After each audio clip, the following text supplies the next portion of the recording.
আসসালামু আলাইকুম। আজকে আমরা শতকরার একটি অঙ্কের সমাধান করব। 20টি কমলার 20% পচা, তাহলে ভালো কমলা কয়টি? এই অঙ্কটি 12তম শিক্ষক নিবন্ধনে এসেছে। তাহলে আমরা এখানে প্রথমে পচা কমলার সংখ্যা বের করব।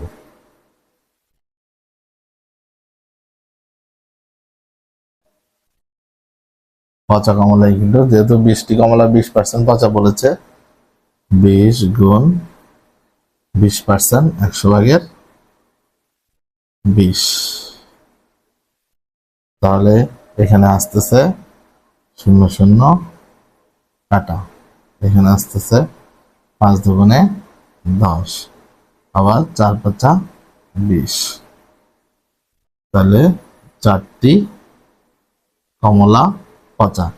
আমাদের কাছে জানতে চেয়েছে ভালো কমলা কয়টি। তাহলে ভালো কমলা ইকুয়াল টু